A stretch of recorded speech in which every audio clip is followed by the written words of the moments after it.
বিসমিল্লাহির রহমানির রহিম। উপস্থিত প্রতিমণ্ডলী নেতৃবৃন্দ, আমার বাংলাদেশ জাতীয়তাবাদী দলের সৈনিকবৃন্দ, সৈনিক বলতে হয়, এখন তো যুদ্ধে আছে, সৈনিক শব্দটা না বললে মানে মনে হয় বলতে হবে। আপনারা কষ্ট করে এখানে আসছেন। বিশেষ করে আমি মিল্টনকে বলেছিলাম যে শুরু করেছে আমার এলাকার লোক দিয়ে আর কি, আমার এলাকা পার হয়ে এখন এই তারপরে নোয়াখালী আসছে, তারপরে এখন কুমিল্লা আসছে, আবার সিলেটও চলে আসছে। আমার এলাকা এখন বিস্তৃত হয়ে গেছে। আপনারা কষ্ট করে আসছেন। আজকে বিশেষ করে ওয়ার্কিং ডে, আমি তো বিদেশে অনেকদিন থেকেছি, এই ওয়ার্কিং ডেতে এই সময় করে এখানে আসা খুবই কঠিন। এবং বিশেষ করে ঈদের, আমি তো জানি আজকে আমি আবার শুনলাম আজকে অনেকে ঈদ করেছে, কালকে ঈদ হবে, পরশু ঈদ হবে, এর মধ্যে আবার অনেকে আসতে পারে নাই। আমার এলাকার অনেকে যারা আটকে গেছে ওরা আসতে পারে নাই। তারপরে আপনারা যারা কষ্ট করে আসছেন, মুরব্বীরা আমি দেখতেছি অনেক বয়স্ক আমার মুরব্বীরা এখানে আসছেন, আপনাদেরকে বিশেষভাবে ধন্যবাদ। আপনারা কষ্ট করে আসছেন, আজকে সবাই আমাদের সাথে যোগ দিয়েছেন, অশেষ ধন্যবাদ। এটা কোনো সাংগঠনিক সভাও না, কিছু না, এটা আমি জাস্ট অনেকের সাথে দেখা হয়নি, কারণ অনেকে দেখা করার জন্য ফোন করছে। এইভাবে দেখা করতে গেলে আমাকে আর 2 মাস এখানে থাকতে হবে, নিয়োগকে এটা দেখারও শেষ হবে না, আমারও এখানে থাকতে হবে পারমানেন্টলি। তা আমি বলছি এই জন্য যারা যারা আগ্রহী, বিশেষ করে আমার এলাকা এবং তার বাইরে যারা আপনারা এখানে আসছেন, যারা যারা আগ্রহী সবাইকে দাওয়াত করে, তাহলে আমি একসাথে সবার সাথে একটা সন্ধ্যায় কাটালে, তাহলে আর সবার একটা সুযোগ হলে আমারও সুযোগ হলে একসাথে আপনাদের সাথে বসার সুযোগ হলো। এই জন্য আজকের এই সভাটা, সভা তো নয়, এই গেট টুগেদার, এটা কোনো সভা না, আমি তো আগেই বলছি, এটা একটা ইনফর্মাল গেট টুগেদার। বিশেষ করে ঈদের সাথে মিলিয়ে এটা আবার ঈদের ইয়েও বলতে পারে, ঈদ পার্টি বলতে পারে। যাই হোক, আপনারা আসছেন কষ্ট করে। বিষয়টা হচ্ছে, আপনারা বাংলাদেশে যেভাবে আন্দোলন হয়েছে, আপনারা আপনাদের মতো করে এখানে অনেক সহযোগিতা করেছেন, আন্দোলন করেছেন। আপনারা ওই জাতিসংঘের সামনে আন্দোলন করেছেন, স্টেট ডিপার্টমেন্টে আন্দোলন করেছেন, ওয়ার্ল্ড ব্যাংকে আন্দোলন করেছেন, এবং বেশ বড়সড় আন্দোলন। সেই তুলনায় আওয়ামী লীগ আপনাদের সামনে একেবারে নগণ্য, ছিল। আপনাদের উপস্থিতি সমস্ত জাতিকে, কিন্তু বাংলাদেশের মানুষ তখন প্রতিটা মুহূর্তে প্রত্যেকটি মুভমেন্ট সবাই ফলো করতেছে, এবং আপনাদের এই যে বিশাল উপস্থিতি সব জায়গায় বাংলাদেশের মানুষকে উজ্জীবিত করে, দেশের ভিতরে মানুষ কিন্তু সামান্য কোনো একটা অ্যাকশন দেখলে এটা তাদেরকে সহযোগিতা করে, মানসিকভাবে উজ্জীবিত করে। তো আপনাদের অবদান অনেক। আমরা তো যুদ্ধক্ষেত্রে আছি, সুতরাং আপনারা আছেন একটা অন্য বিশেষ অবস্থানে এখানে আছেন, কিন্তু বিদেশে যারা আছেন তাদের রাজনৈতিক কর্মকাণ্ড এক ধরনের, আমরা যারা দেশে থাকি আমাদের কর্মকাণ্ড ভিন্ন।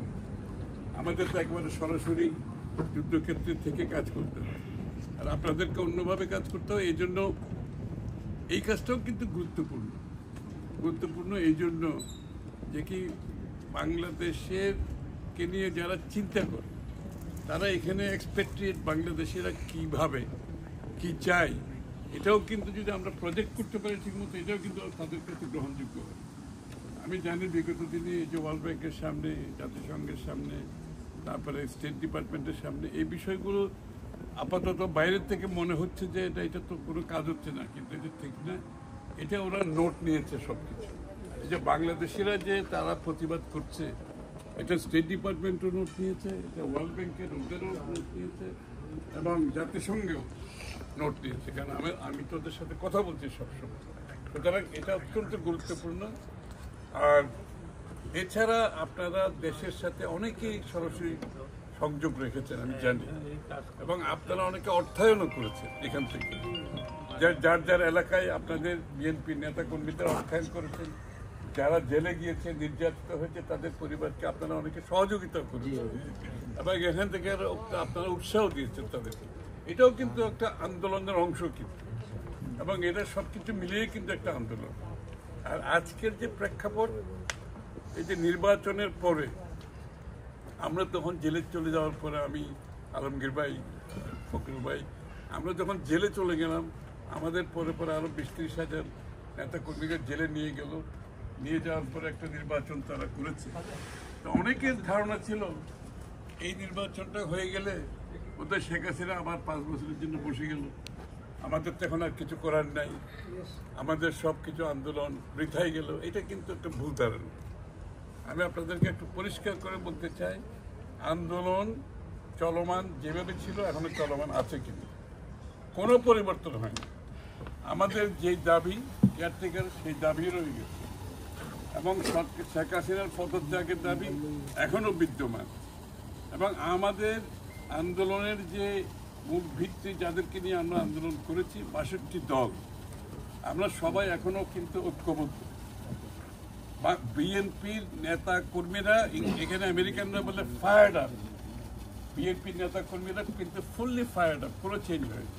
আমি নিজেই বিস্মিত হয়েছি, এত কিছুর পরে, এত কষ্ট, 15 বছর ধরে বাড়িঘর হারিয়েছে, চাকরি হারিয়েছে, ব্যবসা হারিয়েছে, গুম হয়েছে, খুন হয়েছে, পরিবার অনেকের ধ্বংস হয়ে গেছে। এরপরে যে এই নির্বাচনের পরে যে আমাদের নেতাকর্মীরা যে ঘুরে দাঁড়াবে এত তাড়াতাড়ি, আমারও কিন্তু বিশ্বাস করতে কষ্ট হয়েছিল। কিন্তু আমি আপনাদেরকে বলতে চাই যে একেবারে বিএনপির নেতাকর্মীদের সামান্যটুকু পিছিয়ে যাওয়ার কোনো সুযোগ তারা রাখেনি। তারা কিন্তু সকলে উজ্জীবিত, ফায়ার্ড আপ, যেটা বলে আমেরিকানরা বলে ফুললি ফায়ার্ড আপ। বাংলাদেশের মানুষ তাদের শেখ হাসিনাকে বিদায় দেওয়ার সিদ্ধান্ত আজকে, গতকাল তারা বিদায় দিতে চায়, আগামীকাল না। তারা শেখ হাসিনাকে গতকাল বিদায় দিতে চায়, এবং বাংলাদেশের মানুষের মধ্যে সেটা আরো দৃঢ় অবস্থানে গিয়েছে। এবং বাংলাদেশের অর্থনীতি খারাপ হওয়ার সাথে সাথে তাদের অবস্থা আরো খারাপ হচ্ছে। বাংলাদেশের সাংবাদিকরা যত কিছুই বাধাগ্রস্ত হোক, তার মধ্যে কিন্তু আপনারা দেখছেন বিভিন্ন খবর তারা বের করে দিচ্ছে। কিন্তু এই যে আপনি বেনজির বলেন, এই যে বলেন, সবাই যে প্রত্যেকদিন বের হচ্ছে, ইউটিউবে বের হচ্ছে, সংবাদপত্রে বের হচ্ছে, সব জায়গায়। সব কিছু মিলে কিন্তু তাদের অবস্থান, আমরা যখন আন্দোলন করেছিলাম আগে, নির্বাচনের আগে, আজকে কিন্তু তাদের অবস্থা আরো বেশি খারাপ। তারা অনেক বেশি খারাপ অবস্থানে আছে, এবং যে কোনো সময় যে কিছু করতে পারে বাংলাদেশে। আমাদের অবস্থান কোনো কিছু পরিবর্তন হয় না, আন্দোলন চলমান আছে। এই হয়তো একটা সময়ে একটু কোয়াইট হয়েছে, কারণ আমরা সবাই জেলে ছিলাম, প্রায় 30,000 নেতাকর্মী, সোলজার তো ছিলই না রাস্তা। তারপরে যারা ছিল তারা ছোটোখাটো ভাবে চেষ্টা করেছে, কিন্তু কোনো কিছু পরিবর্তন হয়নি। আন্দোলন চলমান আছে, আন্দোলন চলবে, এবং তাদের অবস্থা আগের চেয়ে অনেক খারাপ। আমাদের নেতাকর্মী সহ আমরা সবাই ঐক্যবদ্ধ আছি, 62 দল ঐক্যবদ্ধ আছে। সিভিল সোসাইটি, যারা সুশীল সমাজ, তারা কথা বলছে, যারা কথা বলে নাই বিগত দিনে তারাও কথা বলছে। সুতরাং বিদেশিরা যারা অবস্থান নিয়েছে আমেরিকা সহ, কারও কিন্তু অবস্থার কোনো পরিবর্তন হয়। সবাই যার যার অবস্থানে আছে, সবাই অবশ্য সতর্ক দৃষ্টিতে আগাচ্ছে, কিন্তু অবস্থান আগের চেয়ে ভালো ছাড়া খারাপ আমি বলবো না, আগের চেয়েও ভালো।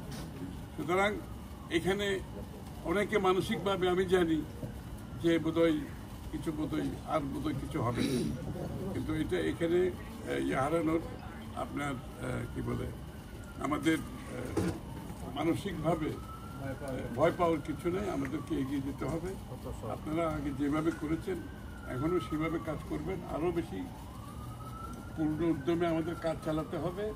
এবং আমি মনে করি যতক্ষণ এই যে বাংলাদেশের মানুষের মুড হচ্ছে শেখ হাসিনাকে বিদায় দেবে, this is the mood of Bangladesh. আমি কিন্তু বলতেছি একদম মুড অফ বাংলাদেশ। এই যে কেউ ভোট কেন্দ্রে যায় নাই, 5% উপরে মানুষ ভোট কেন্দ্রে এখন যায় না। এটা আমাদের যে কল ছিল, তারা সেই কলে তারা রেসপন্স করেছে। এরপরে লোকাল গভর্নমেন্টে আপনারা দেখেছেন, লোকাল গভর্নমেন্টে কিন্তু ইলেকশন সহজে কিন্তু বন্ধ করা খুব কঠিন, কিন্তু লোকাল ইস্যু তো এগুলো, তারপরেও কিন্তু লোকজন যায় না। আমার এলাকায় 8 তারিখের নির্বাচনে 2.2% মানুষ হয়েছে, কারণ আমরা প্রত্যেক আমাদের এলাকায় আমরা প্রত্যেক পুলিং স্টেশনের লোক বসাইছি, ওরা গুনতেছে কজন লোক ঢুকতেছে, ছবি তুলেছে। আমার এলাকায় ভোট হয়েছে 2.2%, মানে 100-র মধ্যে 2 জন ভোট দিচ্ছে। সোজা কথা, এটা একেবারে আমরা লোক বসিয়ে আমরা মনিটর করেছি, ছবি তুলেছি। সুতরাং আমি সবার বেনিফিট দেওয়ার জন্য দিলে 5% হয়েছে হয়তো অন্য জায়গায়, কিন্তু বাংলাদেশের মানুষ কিন্তু কথা বলেছে, অবস্থান নিয়েছে।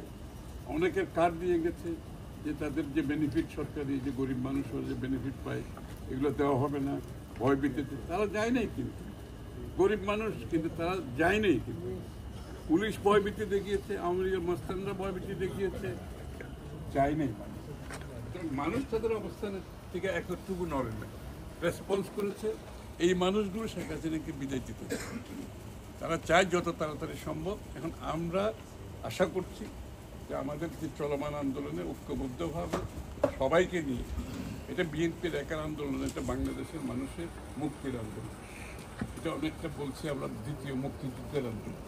সুতরাং এটা সফল হবে। আমি দৃঢ়ভাবে বিশ্বাস করি এই আন্দোলন সফল হবে। শেখ হাসিনা বিদায় হবে। বিদেশে যারা আছেন আপনারা আপনাদের পক্ষ থেকে কিছু কথা আমি পাবলিকলি বলতে পারছি না, আমি বলে যাব। কিছু কিছু বলেছি, প্রাইভেটলি বলেছি, পাবলিকলি কথা আমি বলতে পারবো না। একটা কাজ আছে যেটা আপনারা করবেন, এবং এই কাজগুলো করতে পারলে সঠিকভাবে, কারণ আমাদের মুখ থেকে এই কথাগুলো আসলে এগুলো আবার পত্রপত্রিকায় যাবে, এগুলো নিয়ে আবার একটু ক্রিটিসিজম হবে, অনেক কিছু আসবে। এই জন্য আমি সরাসরি বলতে পারছি না। আপনাদের নেতৃবৃন্দকে আমি বলেছি, এখানে যারা সিনিয়র তাদেরকে বলবো এই কাজগুলি আপনাদের পক্ষ থেকে যদি করতে পারেন এখানে, তাহলে আরো বেশি ত্বরান্বিত হবে। সবাইকে ধন্যবাদ।